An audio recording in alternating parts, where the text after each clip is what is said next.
What's up, guys, and welcome to the Technician Podcast. My name's Trav, and I'm the Technician. Now, on this podcast, my guests and myself will help provide some tools, tips, and tactics to help you on your journey in life. Don't forget to subscribe, rate, or share to help us grow and help more people with mental health and life in general. Now sit back, relax, and enjoy the show. What's up, guys, and welcome back to another episode of the Technician Podcast. Today I've got my man Jesse McInnes with me. Welcome, brother. Thank you. Thanks for having me. Well, actually, thank you for having me. I'm at your house today, true, I appreciate you putting me up here. It's a beautiful home, and it's obviously a testament to what you've achieved at such a young age already. So thank you, bro. I appreciate it. You're welcome, man. Yeah. So let's go right back to your childhood, brother, because I like to start these episodes with the foundation of who you are. You know, where did you grow up? What was your childhood like? So I grew up north in a town called Tannum Sands. It's right near Gladstone. So Gladstone's like about 2 hours from Rockhampton. It's up north Queensland, for anyone that doesn't know where it is. So I grew up there with my two brothers for about 9-10 years, and then moved down here because Dad got a job as a teacher on the Sunshine Coast, and then spent most of my childhood up there. Nice, dude. What was it like growing up there? There isn't a lot up there. Like, there's a couple of mining towns, and all my best friends that I had at the time, they're, in mining now. That was pretty much how you got primed as a child to become with it. There's not much there up there besides mining, and I don't think there's one university where I was. So it's pretty much grow up, go into the mines, and I guess just become a slave to that, So until you die, pretty much, right? Until you die. So, I mean, we all were pretty cut when we left here. Like, we just hated leaving because it was a big change, and none of us had been to the Sunshine Coast. But, I mean, when we moved, it was, looking back now, I'm glad we did, because I would have been stuck. And looking back to my old friends, they've all been, growing up and now they're living in the mining lifestyle. So I'm so glad that we got out of it. But do they reach out to you often to say, hey, man, like, so like envious of what you're doing, or are they congratulating you in a way? What sort of mindset do they have towards what you've done? So, I mean, we're going back a long time, like when I was like growing up, because I left when I was around 10. Yep. So, yeah, I didn't have that many friends either when I was in school, but there is two friends I'm thinking of right now that I have stayed in touch with to an extent. I haven't hung out with them, but I have stayed in touch, via social media, and one of them's come up to the Sunshine Coast, and they haven't verbally expressed, but they know, and they're happy. Like, they're not jealous, but a lot of people from my high school are. But from primary school, I think, it's a lot different. They're just congratulating me, and not really any jealousy there. So, what high school did you go to when you're up the coast here, or down the coast here? So I went to a couple schools in primary, and then when we came down here, my older brother Caleb, he played soccer, and like you, he went to the soccer school of excellence in Kawana. Oh yeah, Kawana, yeah. Kawana, yeah. That state school there. So I went there from year 4 to year 6, and then I went to Suncoast in Palm Woods, Suncoast Christian College, from year 7 to graduation. What was your time like there? I mean, it was interesting. Like, a lot of good years, bad years, and. Yeah, I mean, I guess it was just a time where, I was discovering a lot, I was, working hard as well. That was probably my most disciplined years of where I started. And, I mean, it was challenging, but everything that happened in those years, it's led to where I am now, Of course, and I know that you started, your investing career, at like 14, 15 or something like that? Yeah, I've always had that entrepreneurial mindset. And I started, investing in, Bitcoin really lightly when I was, I think 14, something like that. And then,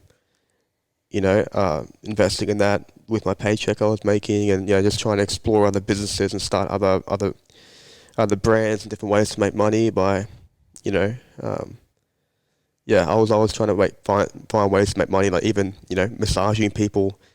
And, True. Yeah, and I'd go to my family events, like, because I have a massive family. I just go around massaging people and ask them for like $2 or $3 per massage. I'm like, there's anything I could to make money, like that hustle. Different dares from my dad. I'd do any ways to make money. I'd try and explore and be,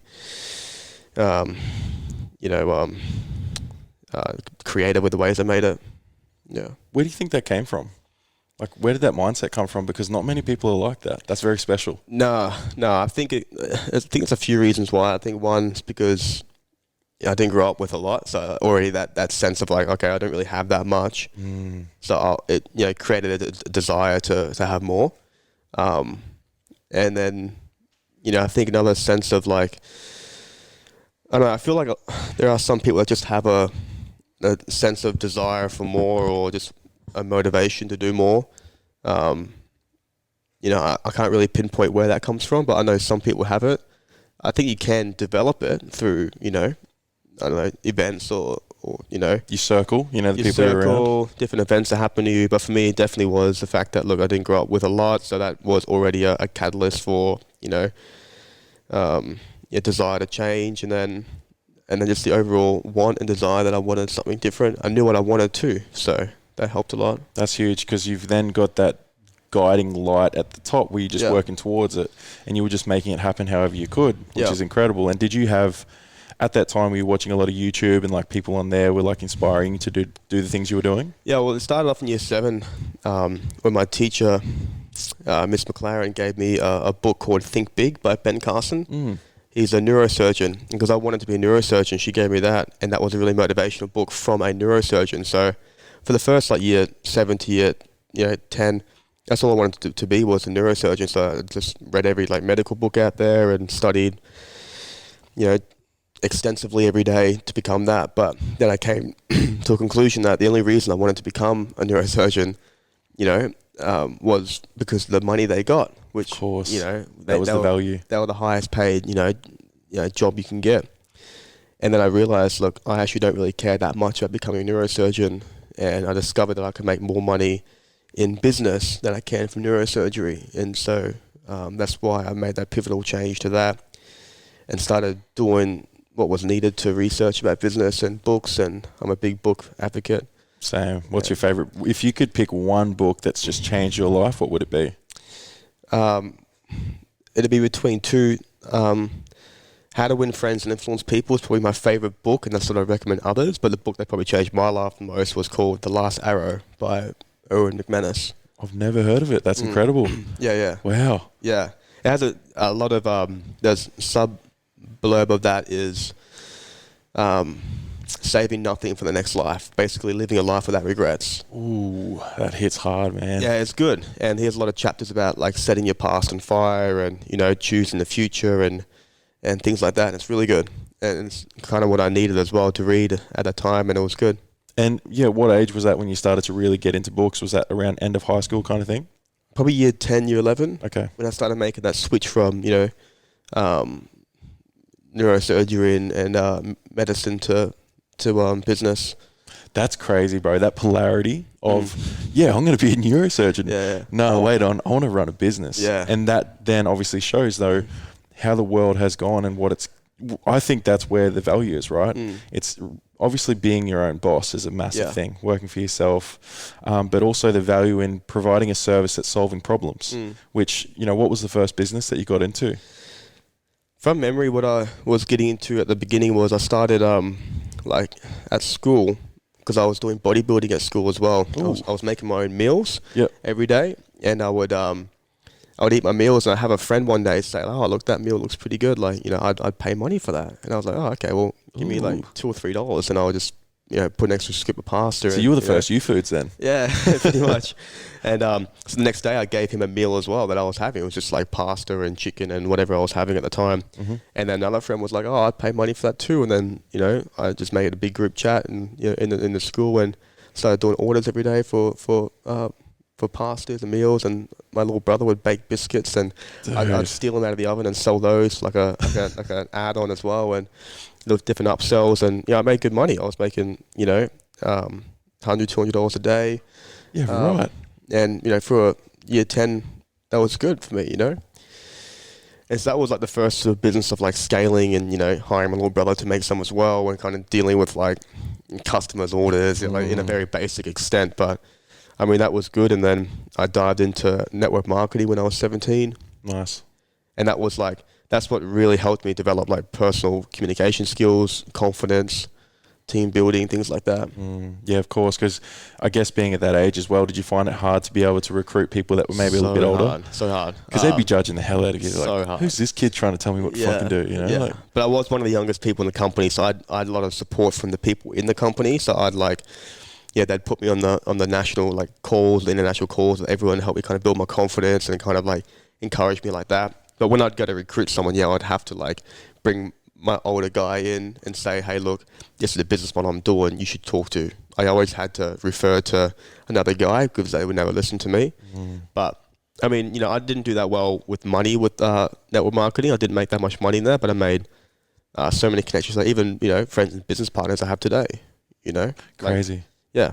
Which, well, I guess, I think it's a long time, but you're still only, 22? You're 23 this year? I turned 23 last week, so... Oh, happy birthday, bro. I think I actually said happy birthday. Yeah. So that's obviously, within that short amount of time, you've gone... Do you believe that your networking capabilities is what has really helped you massively? Not only your foundation of understanding business and your hard work, but... Man, knowing people is such a big thing, right? I can't even explain it. Like, you hear all the time that, what's the quote about knowing... Well, it's the old cheesy, your net worth is your network. Yeah, your network is your net worth or whatever, And then like you, knowing more, something about like who you know is more important than what you know, that sort of thing. Yeah. It's actually true. Like everyone sort of knows it, but once you're living it, you realize that it's actually so true. Even, starting any business now or anything, like just the people that, you meet, going up to the top is, it makes things a lot easier as well because now you can reach out to people, whereas from the bottom, like I didn't have anyone to reach out to, so I had to really, kind of reach up to touch bottom, you know what I mean? Yeah, of course. And is there someone in mind that has been a huge catalyst for you? Like, is there someone that really helped you a lot and never really asked for anything? They were just happy to always give value? Yeah, I've had so many people like that. Like a lot of my mentors, I'm big on mentors too, like my mentors. Like a guy Ricky that I used to like spend like every day with. Another guy Chaz as well. I've known him for a long time. He's an older gentleman. He's like 72 now. Yeah, right. Yeah, but like wisdom galore. Wisdom. I used to like see him like every few weeks for years. I still do. So he's seen me go from like 13-year-old Jesse just asking questions every day to now where I'm still like seeing him every few weeks and. He's always seen the biggest change, really. But yeah, like mentors have been huge, and definitely so important. Oh, dude, I think if I look at my trajectory, like I'm 32 now, right? But I also don't believe that I'm old. I know that I've found my purpose. So for the next 10 years, I get to go hard. Yeah. It could have been when I was 21. That's fine. But now that I think the biggest thing that's helped me go so hard and so fast was the fact that I've met these incredible people. One of my best mates now is Toddy Jarrett. And as a mentor and as a best friend, to have him in my circle and then to have people like Dr. Espen, there's people that just give value because they want to see you succeed. And there's this old negative connotation that successful people or rich people are evil or they don't like helping. They're some of the most kind people you'll ever meet, right? Yeah. Some of the poorest people are the ones that are the most negative and selfish because they don't have the ability to give. They barely have enough to give to themselves. So like, how are they going to give to others? Oh, dude. Whereas rich people are in a position to actually give. But at the same token, like I know a lot of people that say, "Oh, once I'll make $100,000, then I'll start giving this amount of money or something." But if you don't give $1 out of $10, you're not going to give $1 million out of 10 million. Oh, that right, guys. Let that sink in because that is so true, and I've seen it. I've seen it firsthand. Like, and I guess if you start to believe in the karma of everything, it's when you give, you receive. Yeah. And it's also like that positive. You give that positive energy, you're going to receive it. Yeah. So, have you had to deal with a lot of like hate in what you're doing? Oh, so much, so much. But like at the beginning, it used to bother me. And when I say bother me, it would be like to where I'd actually respond or do something, like actually like trying to explain myself. Or I'm trying to think of examples, but there were plenty of times where someone would say, or even when I bought the R8 or bought like moved into this house and leasing this house, there was people that messaged me and go, "Oh, like." They'd search my ABN and say, "You're not registered for tax. Like, oh, you can't be making that much money." This and that. They're trying to really like rip me apart. Or like, you renting this car or something when I never rented any of the cars I've had. But like, Yeah, people that, and I'd always go back and prove myself and go, nah, look here, but now I don't care. It's like, okay, cool, well, guess what? Like, I'm in it, you're not, so it's all good. Of course, and it's like, don't give that any time or energy. And it's funny, man, like, I think when you start to get some serious hate, you're doing the right thing. That's the thing. Like, I've even started copping a bit, and I'm like, I'm just trying to help people. Like, it's a totally different space. And then I had someone message me last night, and I know her. Don't really know her anymore, but she ripped into me. She's like, you're just a charlatan, charging people $85 an hour to talk to you, and you're not even helping them. No way. I feel sorry for these people that you've... And I'm sitting there thinking, holy, this is hectic. But same thing where it's like, it's cool. I actually feel sorry for her because I know she's only saying these things because she's seeing what I'm doing things that I want to do, right? So that can bring out a lot of insecurities in people because a lot of people want to not be doing the shit they want to be doing. So I just gave love. I was like, look, I genuinely hope you're okay. I hope everything's sweet. If I've brought out insecurities in you, I apologize. And again, I like how you don't respond to things, but I don't think I'll ever get to a point where I just like respond with like, oh, fuck you, like I'm doing this and this. But I will get to a point where it's like, hey, these things are going to come. It's all part of the journey.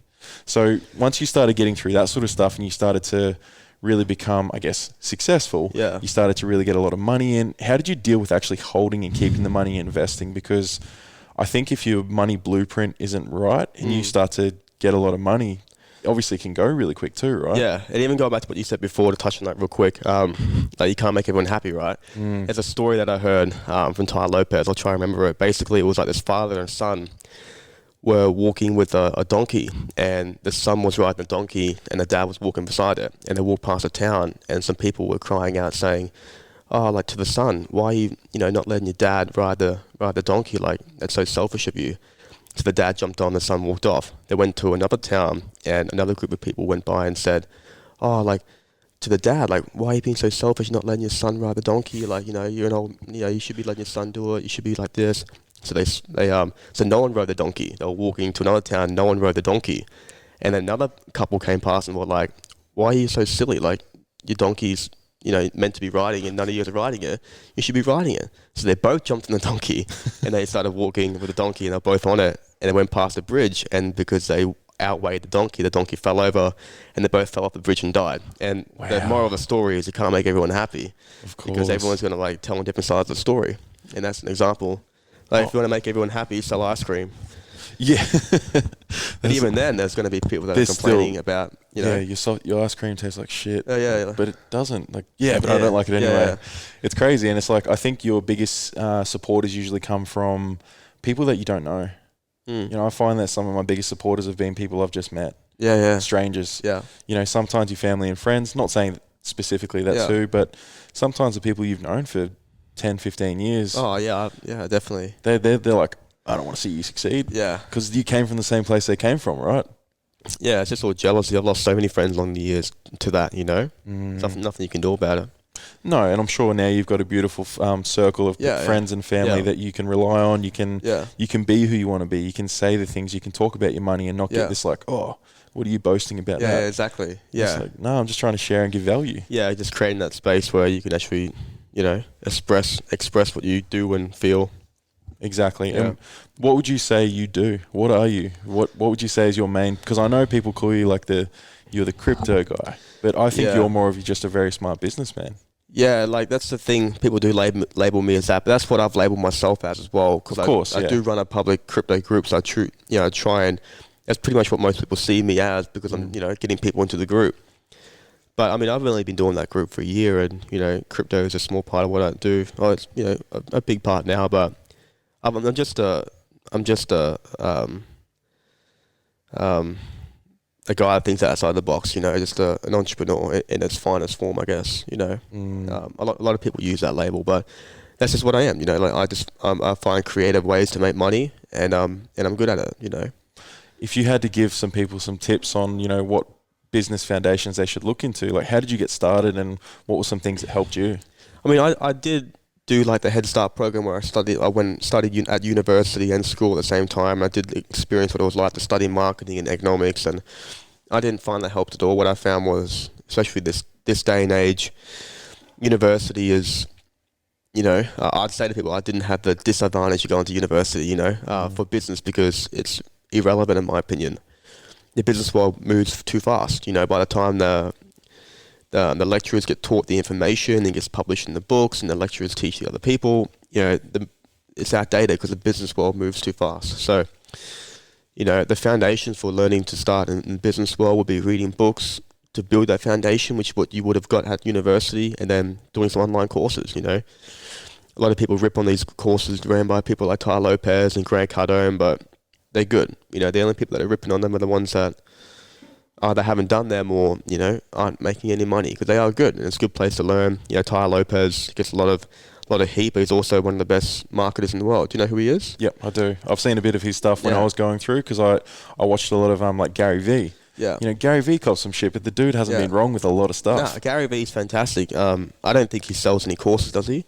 I don't think so. But Tyre Lopez is another digital marketer, and he's phenomenal. Like, yeah, he is incredible, man. Yeah, I've done so many of his courses.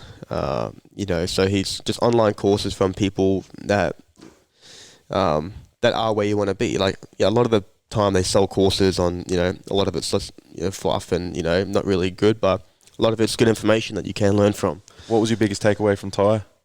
I learned a lot from what I learned from Tyre, from my business partner Walter, because Walter's done pretty much every course he's done. Oh, wow. And so I learned a lot of what I learned from Tyre from Walt. But yeah, he's just overall talks about the importance of social media, digital marketing, and he's the kind of the guy that guided us in his courses from how we started our digital marketing course, our company. And, you know, he offered a lot of tips from his courses that we took on and learned, and helped a lot. But yeah, he's definitely niched in that digital marketing space, and that's how he helped us. Yeah. And that was a big part of your life, right? The digital marketing aspect. That's where you really grew your success from, right? Wasn't it? Yeah. So we started an Instagram growth company called RG Flourish. We started that in like 2017 or 18, and it was an automation software for growing followers. You know how people like, you can automate the likes and the followers. Yep. So we did that, and that would give people followers, organic, real followers, and we'd charge, you know, $100, $200 a month for a package to get a couple thousand followers. Jeez, that's pretty good. Yeah, it worked really well. And until Instagram shut down the automation, right? Yeah. And then we found another automation software that was like a story viewing software, and so we were kind of the first ones to get onto that. Then we started wholesaling that to other digital marketing agencies that also lost their business because of that Instagram change. And then Instagram shut that down again too, and pretty much every Instagram growth company in the world pretty much came to a standstill because there was no automation. Sheesh. So we started doing these celebrity giveaways and started running them on a small scale, where we would only give people a couple thousand followers a month, still bring the packages down where they weren't, you know, $10,000 for one Kylie Jenner, you know, spot. Wasn't like that.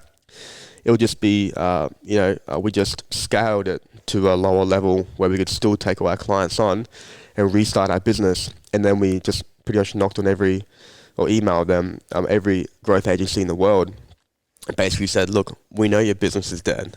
You know, we can bring it back to life. Like, you know, we can become your service. So we pretty much started wholesaling to every agency in the world, and we pretty much stopped our own clientele because we got so many clientele from these other agencies. So we just became, if you go to our website, you'll see nothing, but, you know, we have more clients than everyone else because we have all the agency's clients, and we're the backbone, we're the service that they're providing. So now they manage all the customer service, all the outreach, all the marketing, all the customer acquisition, and all we do is provide the service. So we could have like 10,000 clients that only deal with 2 or 3 people, because they're the people that run the agencies that run the... So you leveraged the customer base essentially to then build yours back up. Yeah, that was pretty much our mission statement, was leverage. Like, we just leveraged everything, and we leverage even the giveaways. Now we don't even run the giveaways; we outsource the giveaways. Now we're just the middleman between them, and it works really well. Like, you know, we don't work much in that business at all, and it's just ticking over. I love what you said there, where it's like you emphasize the fact that you go to your website and people will look at it and be like, oh, this doesn't look real flash, you know, but you're killing it because it's not about how it looks. Yeah. It's the foundations behind it. Yeah. It's like what you do and what problems you solve. That's why you are successful. Yeah. Not how good you look. Exactly. The only reason we have a website now is for Stripe to like verify we're actually a business. We don't even need our website. I haven't even logged into my website for years. I went to look at a property this morning. We're looking to buy a new house, and the real estate agent obviously wanted to look at us before we came because, you know, it's a big home, and he said, looked at our website, and he was kind of, you know, sussing out, like, you know, what do we do? And I was like, oh man, I forgot I even had a website. Like, I was like, what website were you looking at? And I was like, oh, that would have been a bad look, looking at that website, because it's, pretty much, just about us, and that's it. Isn't it funny that he judged you off your website to see how successful you are? Yeah, and that's why, I had to that's why I was saying to Alyssa before, because I was taking the McLaren there, I was, trying to dress up a little bit, and she was like, oh, why is that? I said, well, because there's so many people. It even took us, we applied for 80 houses before we got this house, because they always judge us that we can afford it. So we have to actually prove or look like we can afford it, which kind of sucks, but it's true. It's just human beings, man. Yeah, it is what it is. A couple of 20-something-year-olds rocking up to the house, and, it is what it is. So, I think you can use that to your advantage, right? It's like, use that aspect of humans and how they are with their reptilian brain of judging these other tribe members and stuff like that. Even with my podcast, I could be an amazing podcaster, but if I don't have a solid following, people might come to my page and be like, he's only got 3,000 followers. He mustn't be that good. Yeah. So that's why we have a successful business of Instagram growth, because everyone wants it. Everyone needs it too, because everyone judges businesses on that. Even with my crypto group, people, that's why my page looks a certain way, because people look and they see the lifestyle and they go, I want that.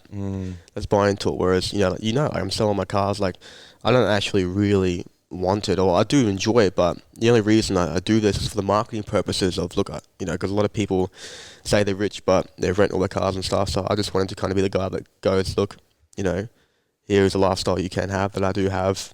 Here's the way I've done it. You can buy into it. It is real. I love that. And I just had a few mates, which I'm doing another podcast tonight. They did a wealth mastermind with Dr. Espen down the Gold Coast, and they had this dude come on, Julio Lafayette, I think his name is. He's Brazilian. Okay. Dude, he's got maybe 3,000 followers on Instagram, right? He's a multi-millionaire. He's got a portfolio of 8 billion in real estate. That's insane. Yeah, he's turned over 8 billion. It says it on his Instagram. I'm like, holy shit. Wow. And they said his speech was one of the most incredible things I've ever heard. Really? So, but people wouldn't know this guy through social media, right? But in the business world, this guy is an absolute god. Yeah. So, you've hit the nail on the head with a few of those things there. I mean, Walter knows this guy. His name's Barrett. He talks to him every day, and he's like... Hold on. It's not Barrett Kennett, is it? I don't know his last name, but he's a manager for, pretty much everyone, man. FCOM? No, I don't think so. Surely it's not the same Barrett I just had on my podcast the other day. No, it wouldn't have been. He lives over in Italy right now. Oh, okay, yep. But he's manager for Jay Alvarez. Every photo on his Instagram, he has 900 followers. Every photo was with George Clooney, Angelina Jolie. He was having lunch with Lana Rhodes. Yeah, right. He's hey, I'm going to lunch with Lana Rhodes tomorrow. I'll ask her if she can promote you.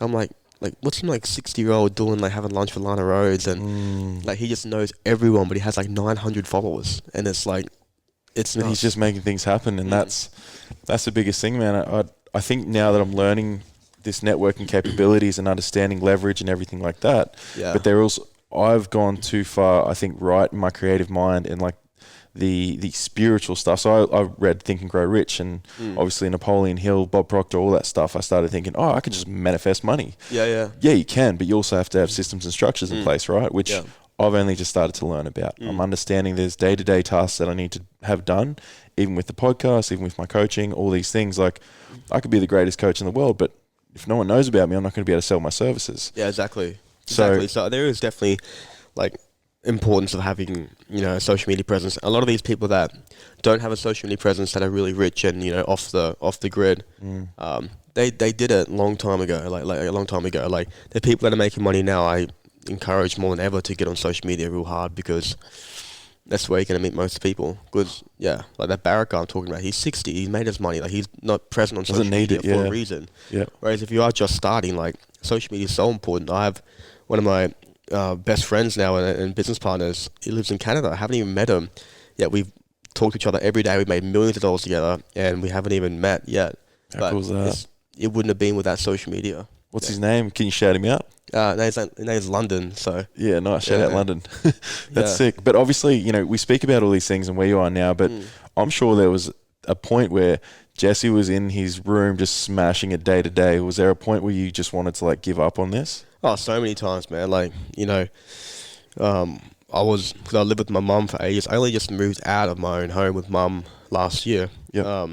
But I was living with her, and I did most of my work in the garage. I just went to some op shops and Facebook Marketplace and bought like a bunch of stuff for the garage to make an office. Sick.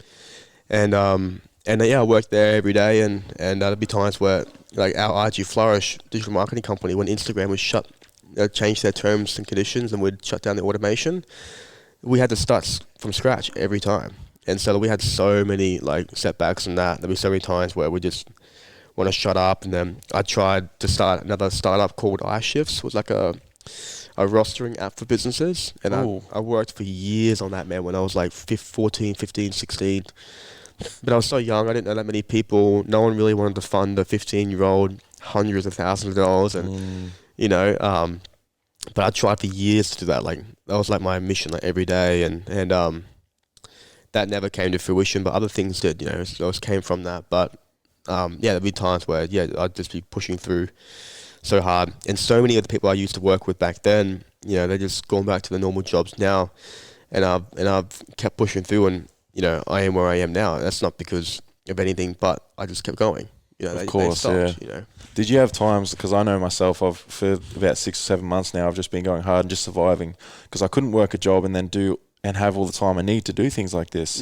So I was like buying, reselling. So I'd go to op shops and like resell on eBay, do a bit of coaching, like these things, and I was surviving. But I've always, like during that, there was times where I'd be like, fuck, how do I pay for food this week? You know, did you ever get to that point during your journey? Oh yeah, there'll be times where it's almost like it has to happen, hey? Yeah, I know. And like, I'm glad it happened, because a lot of people, you know, I know a lot of people that haven't had any issues with their life, and I'm thinking, man, like, it's going to come one day, and, you know, you're going to wish it came earlier than what it's going to come at. But there'll be times where I remember I got a credit card out for like my max was like $9,000, and I put all 9,000 in crypto.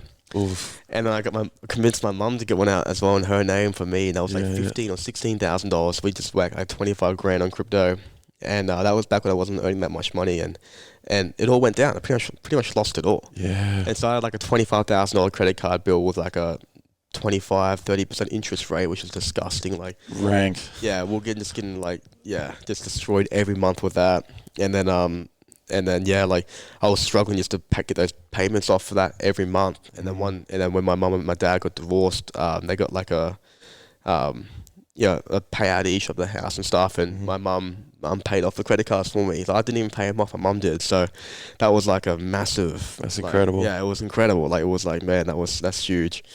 'Cause I was struggling just to pay that off. But the fact that she did that, when, you know, that was, you know, there wasn't that much money, and when they split, it was huge. So another thing that she's done.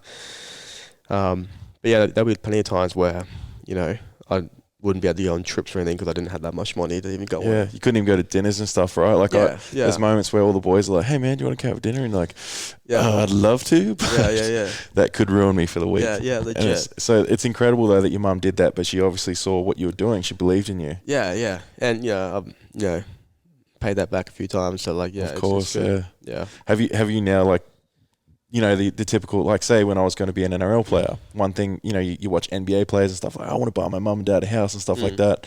Have you looked after her in that way? Yeah. There's some big things coming this year as well. Amazing. Which I won't say because you'll probably listen to this podcast. But yeah, definitely. I'm looking after everyone, which is you know, it's not a good thing for me to do. It's, in my opinion, it's necessary. It's a responsibility, right? Responsibility. Like like there's so many times where they just, you know, believed in me more than I believed in myself, you know, and there'll be times where, you know, there's so many people that they had no reason to encourage me or even do stuff for me, but they did. And like, it's just a responsibility to get back to them now. Oh, I love that. That hits me hard, actually, because, dude, my biggest thing during this journey, for my whole 32 years of my life, what I've always had is these incredible people supporting me through it. You know, my partner that I've mentioned before that we've just split up, she was incredible. She supported me so much. I get emotional thinking about it, but you know, I will never forget those people, because I know when I am successful, they'll be getting tenfold back what they gave me. You know, Toddy and Rip, my best mates, they paid for Dr. Espen's event, which was 4 or 5 months ago.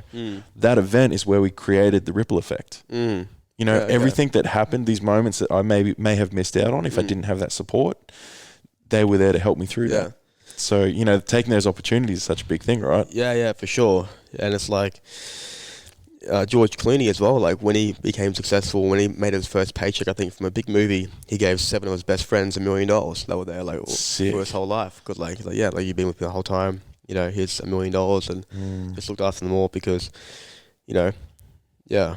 But even like I'm so grateful that I've like been able to have a business partner that I do everything with as well, because I meet so many people that do it alone. Yeah, they maybe with the money alone, they don't have someone they can like, you know, live with and journey with and do 50-50 with. And you know, right now that's you know, that's been Walter for so many years, and he's always said to me as well, like no one wants to get rich alone, because what's the point? Well, not only is it hard, but you don't get to share the success with, right? That's what he was referring to, was sharing the success, and you know, like you're gonna have all the stuff, but if you're gonna be like alone on your couch, like who are you gonna talk about it to, you know? Dude, yeah, you can't appreciate this ASAP Rocky picture you've got up here, like things like that. That's sick, by the way. Just noticed it. Yeah, I bought another one for my room last week too. That is gangster. Yeah. But see, this is the thing. It's like you need to reward yourself for the hard work you've done too. Yeah. I know that you are very smart with holding your money and especially obviously investing into crypto and everything. But, you know, also achieving these things, you need to achieve them and then obviously celebrate them. Yeah. You know, say was that with when you bought the McLaren, was that celebrating something, or was it like a thing you always wanted? So a lot of the things like originally, like the first things I started buying, like the R8, that was marketing purposes, right? Yeah, because we financed that R8, which I recommend financing anyway. It's smart, but we financed it because we had to. Yeah. But that was for marketing. We just wanted to get that just to market our product, because we knew we were going to start selling stuff online. Then moved into this house, another marketing tool because it's a nice house.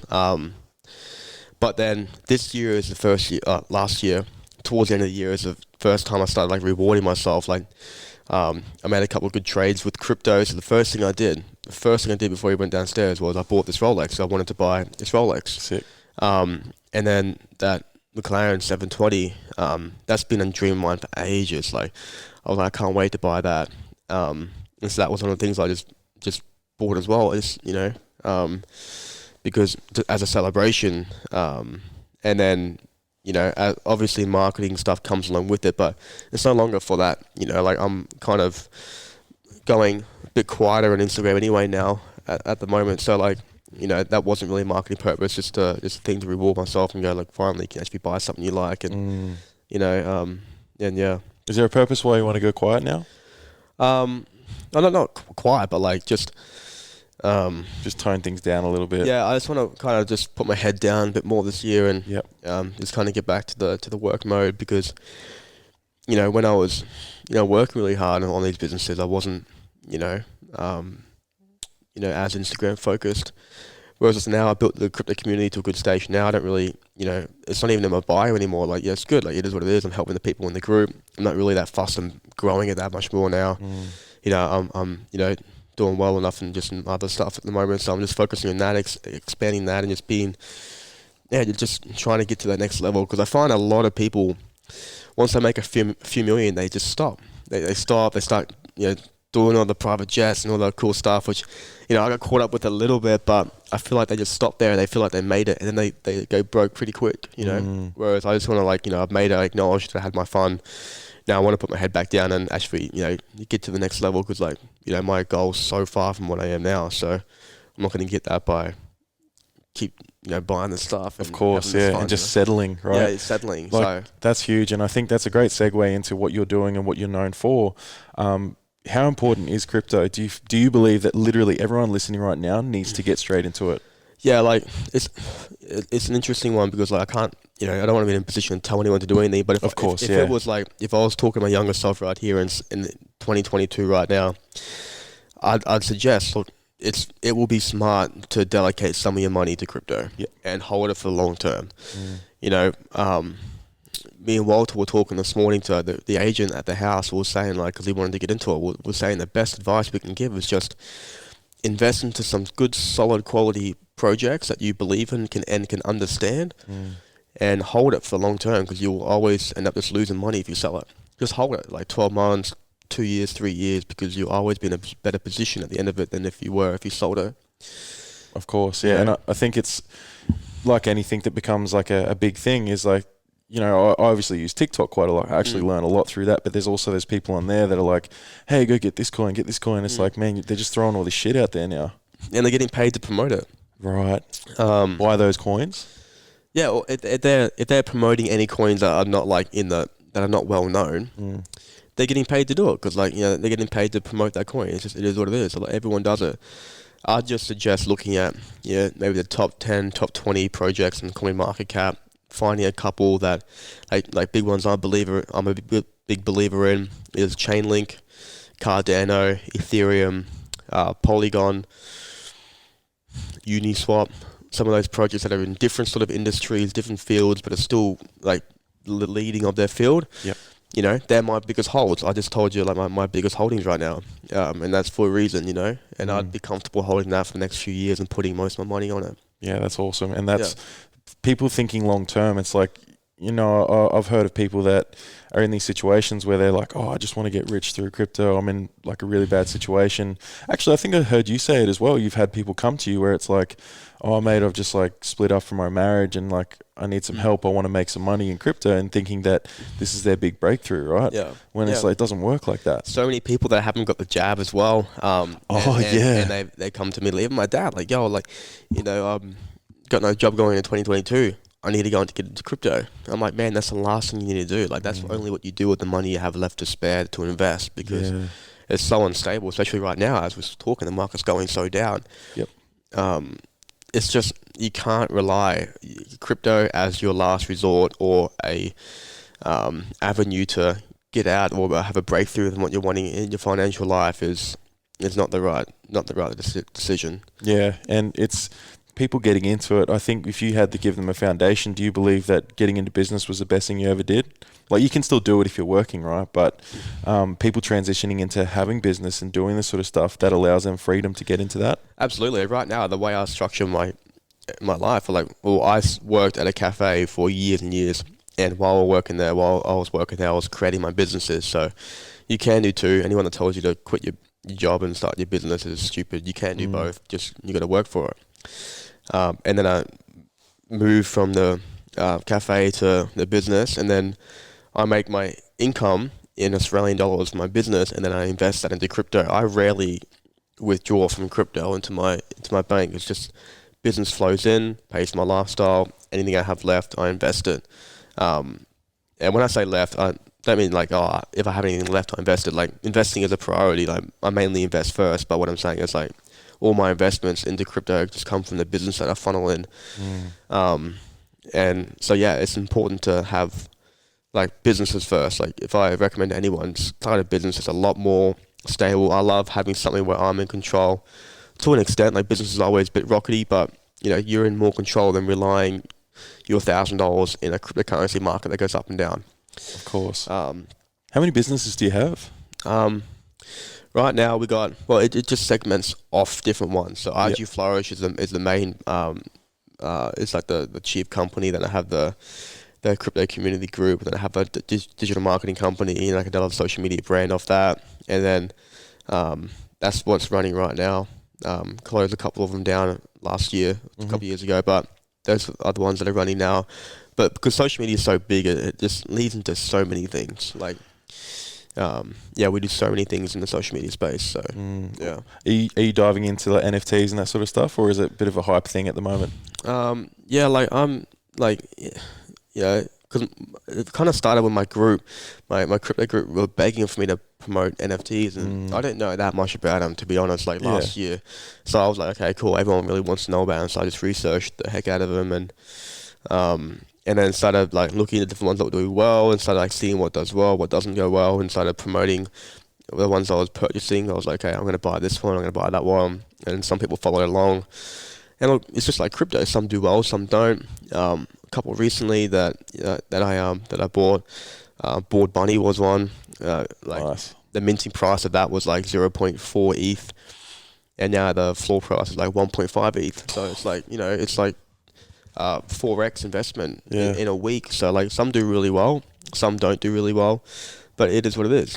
I haven't made hundreds of thousands off buying an NFT yet. Those stories you see on Instagram where they buy it for $500 and they sell it for $1 million. I haven't done that, but I have flipped them a lot. I have like minted them on the pre-sale and then like sold them on the public sale or aftermarket on OpenSea for 2 or 3x, and I flip them. That's what I do. Yep. I don't do too much of it, but I've done that a few times. Yeah, that's amazing. And is it something that you'd get into creating your own NFTs as well? Possibly. There's a lot that goes into it. I would be more.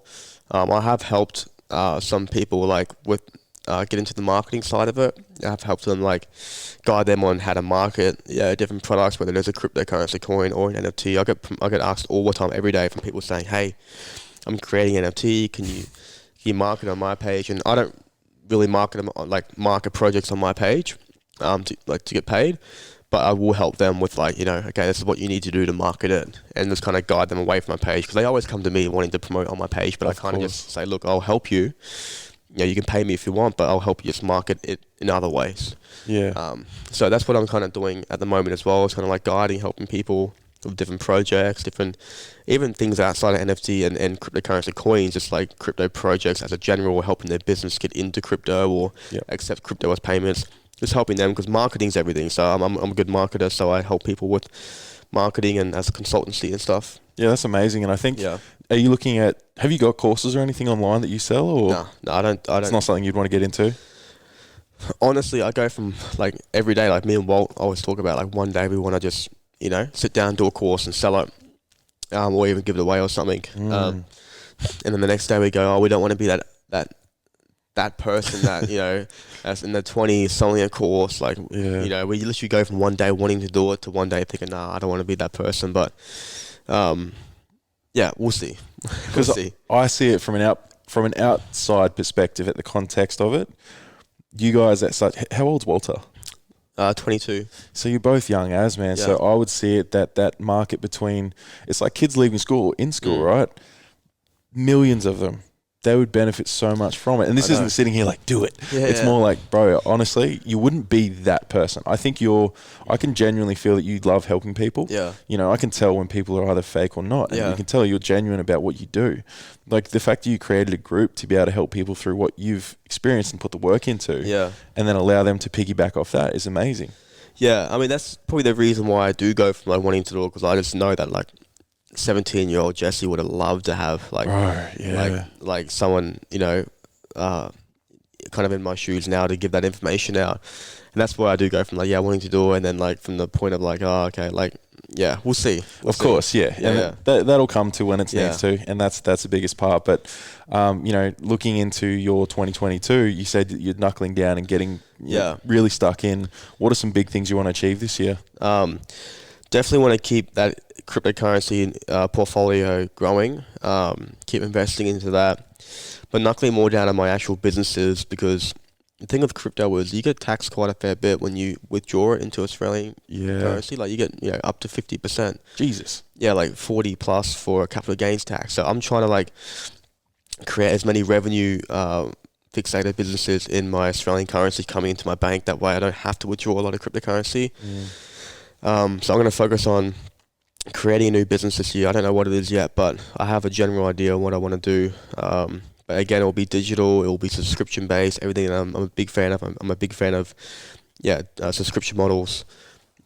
Even this that course thing we're talking about. I wouldn't, if I was to do it, I wouldn't actually create a course where I'd sell a course for a couple $100 and people can download it and study it. I would create another private Instagram group where I give people an in-look or an outlook of my daily life, what I'm doing when I wake up, go to bed, different tips throughout the day. I just do a monthly subscription base like that. Again, that's what I would do. But I'm looking to start something new this year, and knuckle down and just try and just turn what I have into something bigger, Dude, that day in the life idea is sick. You need to hire your own D-Rock or something. Just get someone to come around just literally in the day of the life and just chuck together this vlog. I'm actually going to do a bit of that with my mate Merv, who did our content for the Ripple Effect event. Yeah. Not that I have a super interesting life, but I just believe that sort of stuff is where I can give value, because I know that when I'm just talking shit is when some things come out and I'm man, where did that come from? Yeah, I know, I would pay for a lot of the conversations I have with my friends, because they're, some of them are really good, hearing what my friends say behind closed doors, there's some gold there, you know. Like a fly on the wall kind of vibe. Just Yeah. have this camera set up and just like have someone cut that together and then like, here you go, guys. Yeah, and because like, you know, my favorite YouTube videos were watching day in the life videos of, you know, fitness athletes back in the day, Same, or entrepreneurs. Like, I'd love that. Like, what are they actually doing behind the doors? But yeah, that's what I'll do. Just, you know, just daily videos and that. But you know, we'll see. There's one aspect that I like to sort of, because we're getting close now. Geez, we've done well. We've flowed really well. There's an aspect I like to put into my podcast is called the technician's tools, tips, and tactics. What are some tools, tips, and tactics that have worked for you that you would tell other people to use? Even if it's books, if it's, you know, certain things, because obviously, do you still go to the gym? Yeah. Quite a lot? Yeah, not aggressively as I used to, but it's definitely an important part of my lifestyle. Yeah. Right now, it's just staying athletic more than anything, you know. But, I mean, first things that come to mind are books, you know, like, there's a saying that says the secret of the ages are locked up in books. Everyone that's done something significant has written about it and published it in a book. So anything you want to know, any information you want to learn, you can find it in a book. 10 books. You know, I read, you know, 2 to 3 books a week. Oh wow, that's impressive, bro. Like I've read thousands of books, and several times over too. Like Think and Grow Rich, like I've read that 12 times now. Rich Dad Poor Dad, all those classics like 13 times. Like, you know, there's a study that's came out and said that you have to actually do something 7 times to absorb the most information out of it as possible. Like, have you ever seen a movie and then watched it again a day later or a week later and you see something you didn't see before in the first time? Jurassic Park, bro, it's my favorite movie ever. Yeah. And I notice little things like little sounds or like things I'm like, what the hell? Yeah. Yeah, it's because scientifically you got to absorb that one piece of information 7 times to get everything you can out of it. So there are some books that I wouldn't just read, but I would study, like Think and Grow Rich, because I've done all the Bob Proctor's courses, and he loves Think and Grow Rich, as you know, and he's been reading that book for his whole life. Yeah, that's right. He just has it. He has this old one that's just ruined. Yeah, for like 50 years he's been reading that. So like, just don't just read it, but read it again. I was reading another book this morning called Courageous Leadership. I must have read that like 6 times now.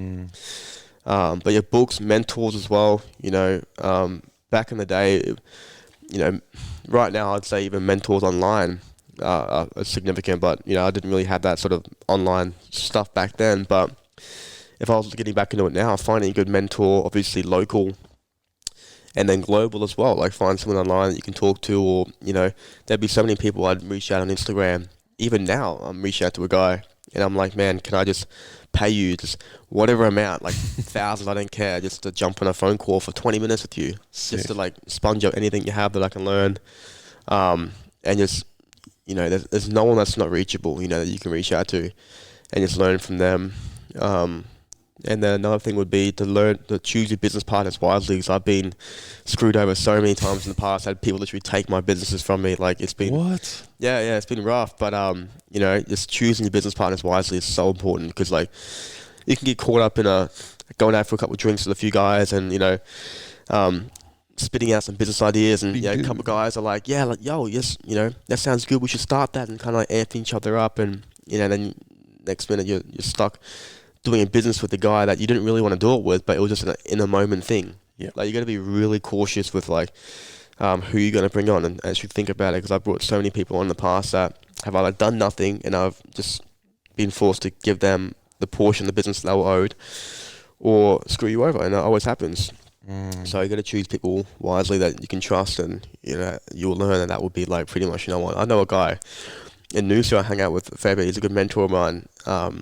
His name's Mark, and he's worth hundreds of millions of dollars. And he said to me, like, the only person he trusts is his wife. Like, he actually doesn't have one business partner. He does everything alone, everything solo, because he's been screwed over so many times that that sucks, man. The only person, it sucks, man. Yeah. That he has is his wife that he can trust. Even his family has screwed him over like so many times, you know. Jesus Christ. So yeah, choosing your business partners wisely is probably literally the most, like, I can't stress that enough. Yeah. And that's some great advice. I think it's, you know, foundationally looking at your circle, creating this amazing circle. It sounds like you do have a really good circle, man. Like, yeah, I do now. Yeah. You know, like having people that, even meeting. Like, when did you meet Shami? I only met him last week. Is it Shami or Shami? Shami. Shami, yeah. Shami. Yeah, he reached out to me because we both had a matte black G-Wagon and he wanted the yellow McLaren too. He's like, yo, we got the same taste. Yeah. So you can have it if you want. So that's so cool. That's how I met him. But yeah, it's just definitely meeting different people and networking is important. I used to go to network groups all the time when I was younger. I haven't been to one for probably a couple of years, but I used to really hustle at those network meetings and try and meet people and have those 8 a.m. coffee meetings with those guys, and it's great. It's a great environment to meet people, especially like now. I find it's harder and harder to meet people in real life. I was kind of like having a laugh to someone the other day. I was saying like I can't remember the last time I've met someone in real life just there and then. It's always been online, then meeting up or something like. It's you don't really meet that many people in real life anymore. Yeah. It's like you used to. I mean, back in school, like you used to always just meet people at the gym or just some random places, but now it's so different. Oh, bro, how's this interaction yesterday? I was just at Alex Head's, just having a chat with my mate Lukey, and we're just sitting there. I had like my folder out. We're talking like business and other stuff, but as we're walking away, this dude must have seen us, and he gets up. He's like, "Hey guys, who are you? What are you doing?" I was like, "Oh, hey man," I told him what we're doing. Really nice kid, and I just said, introduced myself. He introduced him, and he's actually got a pretty amazing story. Oh, really? And just the fact that he just had the ability to see that. He must have just thought, hey, I'm just going to ask, see what happens. Through that, he could be a good mate. He could be like someone that's then continues on to be something, just through that interaction, which is really cool. Yeah, and even him doing that is good. Like he's like props to him, bro. Yeah, he wants to guys like that are actually like going out and trying to have the courage to go up to random people and actually you can see their desire, their hunger for knowing something. I remember when I was like 17 or 18, I would drive down to different streets and massive houses like Millionaire Island and Woolbar. Oof, some gun houses in there. I remember this one time I went down there and I went up to the best house on the street. I just go and knock on the doors, and whoever would come out, the owner I guess, would come out and I just say, look man, what do you do? Like, how do I do it? Like, I don't think I'm 17. I want to do it. I'd do that like all day long, just knock on the doors, meet all these rich people from these houses, and just ask them what they did, and kind of like ask them if they could, point me in the right direction. And a lot of them were really, really helpful. And just me doing that was just like, I was nervous at the start. So I was like, man, it's like out of my comfort zone. For sure. So I was a bit of an introvert and still kind of am, but when what you want it just outweighs any sort of feeling you have. Oh, dude, 1,000%. And I'll be completely honest here. I was terrified driving here.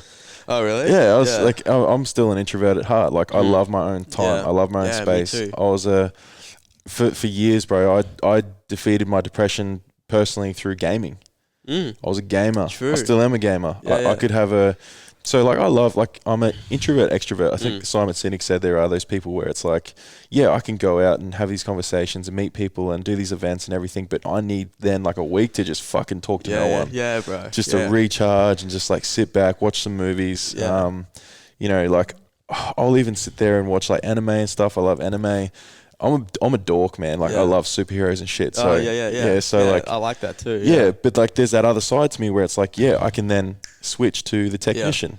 Yeah. And I can do my podcast. I can get on camera and all this. But that wasn't me. Yeah. For so long, I was terrified doing my first episode. I was like shaking and sweating and shit. Yeah. But yeah, driving here, bro, I'm in my like 2004 Nissan Maxima. Like, I'm about to drive it to a McLaren. Like, what am I doing? And it's like judging myself when like I don't do that a lot. Like, I'm very comfortable in my space. I love who I am, and it's taken a lot of work to get to that point. But there's still that part of me that was like, this is a little bit, I'm nervous about this, but at the same time, I know this is a beautiful experience that's going to happen. Yeah, for sure. Yeah, no, we're definitely alike with that sort of introvert sort of nature. Like, I remember even, I went to dinner with Alyssa and Walter and a few people, and we went to Noosa, and it was a big loud night, everyone was talking. We come home, and I go straight upstairs, shut my door, and I just lie there on my bed, with like just looking at the ceiling with my eyes closed, and she comes up, she's like, you all right? And then Walter's like, leave him alone. Like, just leave him. Like, that's what's your like? How do you tone down? Like, how do you bring everything back to grounded? What I do, I haven't done it for a while because this year's just been crazy. But what I used to do is every like 3 weeks or so, I'd go and I'd book an Airbnb for like 2 nights, somewhere random. Like maybe like I'd up near the Noosa hinterland, somewhere like hinterlandish, and I'll just sit there for like 2 days and just not talk to anyone, leave my phone in the car and just like read books, write down notepads. I do that all the time, just to switch off and just be by myself, and just use that time to think, because like so many people don't spend time alone, and it's so counterintuitive to like what you need to actually get somewhere, you know, and it's harmful as well, in my opinion, if you don't know how to be alone. There'll be times where, like, if you ask anyone listening to this podcast, you know, when's the last time you actually like went out, you know, somewhere by yourself, stayed by yourself, got like a, you know, a book, a bottle of water and a pen, and just like wrote down what you want to do, and put your thoughts down on paper. No one does it. No one does it. And whenever I say that to people, they go, "What, you do what?" Like, you know, and I do it all the time. You know, just go out and just disappear for a tiny bit and then come back, and now I'm recharged. Yeah. You know, then I can switch back into, you know, the business mode or whatever mode I want. But yeah, I do need that downtime. Otherwise, I'll just, you know, burn out, freak out, that sort of stuff. It's just got to like have my time, you know. I think that's super important. Have you ever heard of Aubrey Marcus? I haven't. Bro, he's unreal. He's like a he owns On It Supplements, that massive company. And okay. We can keep going if you want to. Oh, cool. Class, yeah. So basically, he is a very spiritual guy, but he does have that aspect where he understands mindset, system structures, all that sort of thing. So he's super successful. But for a week, he sat in pure darkness by himself.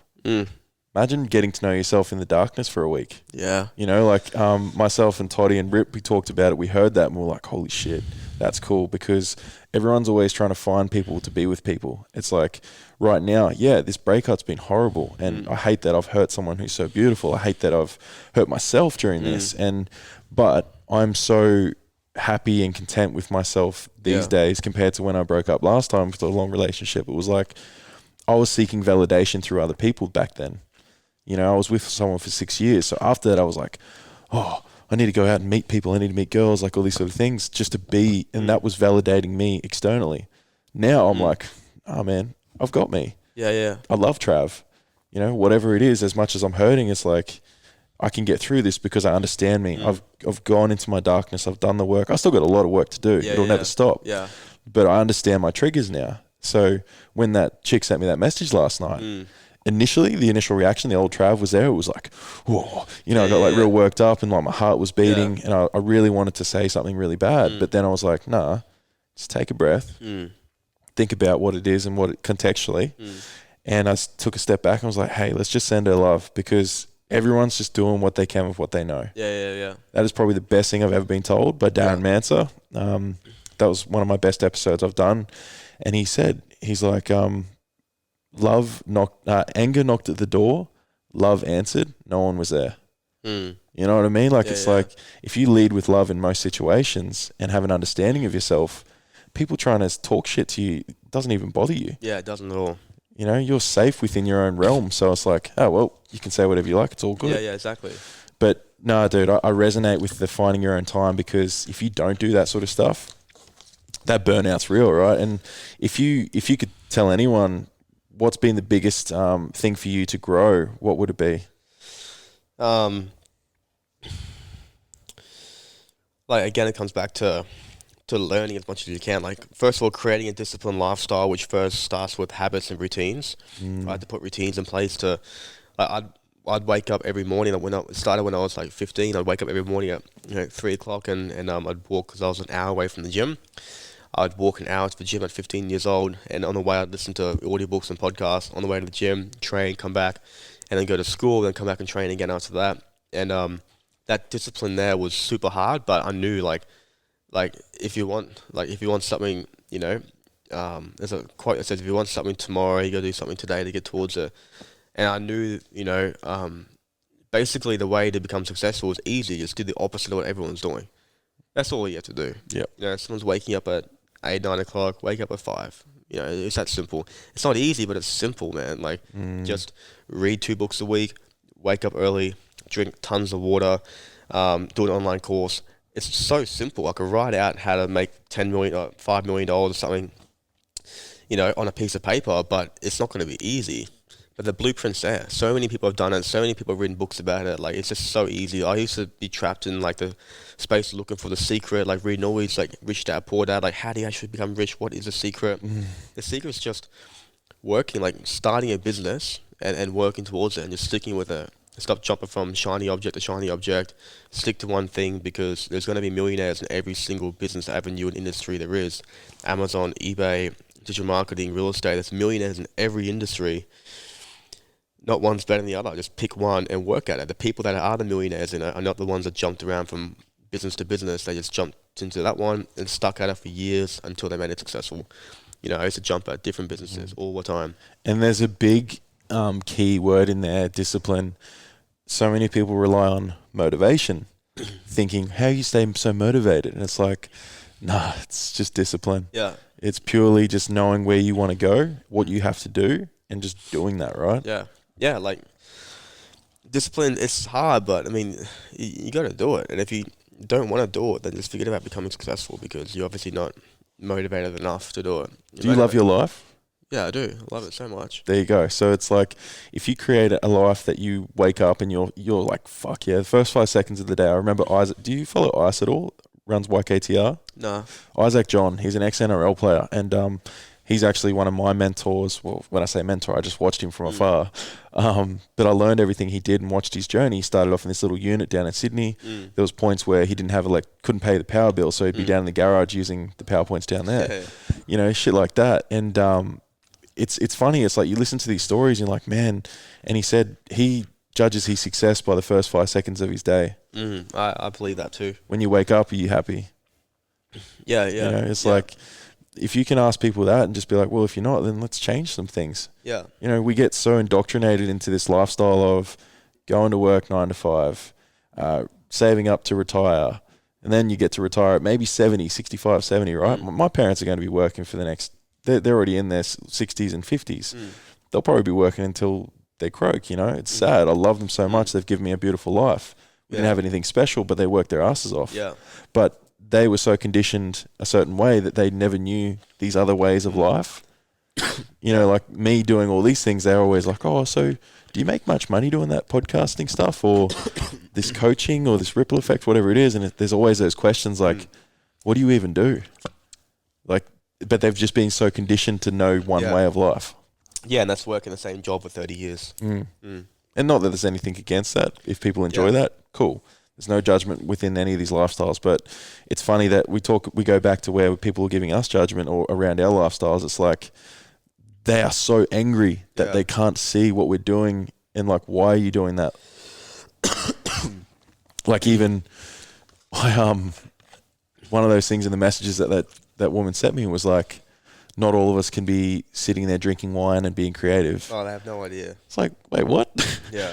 It's 7 o'clock at night for one, and I'm actually like, I do drink red wine to get creative. Yeah. I come up with business ideas. I come up with ideas to help clients, all these things. And it's like, if you're going to judge me for that, then there's some serious personal issues going on. Yeah. Are you okay, by the way? Yeah, I'm like dying, bro. I'm talking too much. Do you want me to like pause it for a sec? Yeah, maybe. I want like a coffee or something. Okay, sorry about that, guys. We just had to have a quick little break. Yeah. We're both drying up a little bit. Get some liquids down that throat.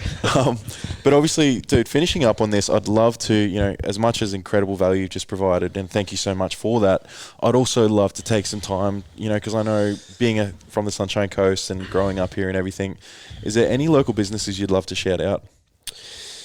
In terms of like, that I just go to for general stuff? Yeah, dude, even if it's like, so I have obviously Bucox Quality Meats down at Batinia Stocklands. Yeah. That's my sponsor. They have the most incredible meat. So if there's like, even what gym do you go to? Is there a gym that you love going to? Yeah, I go to Muscle Hut in Kawana. Oh, shout out Scotty Hitwell. Yeah, Scotty Hitwell. Yeah, he trained me for my comp. Yeah, he's good. He's great. Best gym on the coast, in my opinion. Yep. Yeah, that's fantastic. Even like, yeah, I drink coffee all the time as well. Even coffee, like I go to John Kyle and Budgeroom, and then Good Bean and Maroochydore. Good Bean, solid. Yep. Yeah, the drive through makes life so easy. And yeah, I'm trying to think of other places I go to. But yeah, definitely Muscle Heart is, in my opinion, because gyms are such a competitive industry, and especially when there's big ones like World Gym or the Fitness Cartel. the good ones get forgotten about, you know. And Muscle Heart is known as one of the best anyway, so it's definitely not forgotten about. But that's definitely one I would recommend anyone. I'll rate that. I actually go to O2 Performance just around the corner. That's great. I love that gym. Yeah. It's so good. Have you been there before? I swear you must have rocked up one night. And I swear, before I knew who you were, and I remember hearing this conversation, you must have had like 3 or 4 kids around you, like asking, like, "Oh, so what do you do, man? Like, how do you do it?" And I'm pretty sure you were talking about. I've been there a couple of times. It's a great gym. I'm actually going to AR soon, the Athletic Republic in Maroochydore. Ooh. Because just closer. You know, I'll still stay at Muscle Heart when I want to go there, but it's just closer and more convenient. Yeah, of course. Well, conveniency in life is such a big thing, right? Yeah, it's just my priority right now. Yeah, and obviously you've got, we were saying before, like this is probably the most time you've ever had in your life because you put in the work to lay those foundations to now benefit from that. Yeah, exactly. Like if I wanted to stop and no longer progress and just stay where I am, I could do that with all the time in the world. I'm just super busy right now still because I'm starting new stuff, but all my existing stuff just kind of runs for me because that's the way I built it. Systemize, right? Systemize it, you know, leverage, have it all under control and ran by other people. Networking as well, as we said. Yeah. Guys, anyone listening, you know, don't miss out on the fact that, as with that cheesy old saying, as we said, like your network is your net worth. It truly is that case. And even if it's just getting ideas from these people that you're around in such a common ground, it's like I'm doing a podcast this afternoon with 2 of my best mates, but they are also very successful in what they do. Yeah. So that will hopefully just leach into myself because I'm still growing, I'm still learning so much. And, you know, if anyone's listening and thinking, oh, you know, you guys are certain people, whatever, like we're just people. We're nothing special. I don't know about you if you feel the same way, but we're just all the same person. Yeah. Just we choose to create different habits. Exactly. But dude, thank you so much. Yeah, no worries at all. You killed that. Was there anything you want to leave on? Nothing specifically, but like even because I know a lot of people like watching like my stuff just wanna do it themselves. You know, they see me, they go, "Oh, that's cool," but I want to do it myself. But the easiest way to get into anything that I do is just to start off by just creating a routine by reading 1 book a week. Just read 1 book a week. Just make it. You know, you have to do it. Don't give it an excuse not to do it. Read a book a week. Create some nice habits in your daily routine to learn. And then start a business. And the best business to start, in my opinion, would be a social media marketing agency. Really simple. Just start managing the social media accounts for businesses, restaurants, cafes in your local area. You know, manage their Instagram and Facebook. Charge them $500 a month. Get a few clients on, and start that. And then you can start leveraging that. But that's probably the easiest business, in my opinion, to start. And just exploring that. Start exploring Tyre Lopez's courses. He has a big social media account too. A lot of courses on that exact thing, social media marketing agencies and how to start that. And yeah, that's probably the best place to start. And just keep working at that and just keep doing the one thing. Don't jump from shiny object to shiny object because I see it all the time on Instagram. Every influencer is doing something different. It's tempting to, you know, if that person buys a new car, you go, oh, he must be making more money than the other guy. And it's tempted to like switch ways or just stay on the same track and you'll be right. 100%, bro. I love that. And again, thank you for your time. No worries. One thing, where can they find you? Like, obviously, it's Jesse McInnes on Instagram. Yeah, that's it. Just find me on Instagram if you want to follow me. And your crypto group? Yeah, it's the same thing. It's the website is elitecryptocommunity.com, but the link's usually in my bio anyway. So if you want to jump on that, just check that out. Legend. Cheers, brother. Thanks for listening, guys. And thank you, Jesse. Awesome. No worries. Thanks, man. Perfect.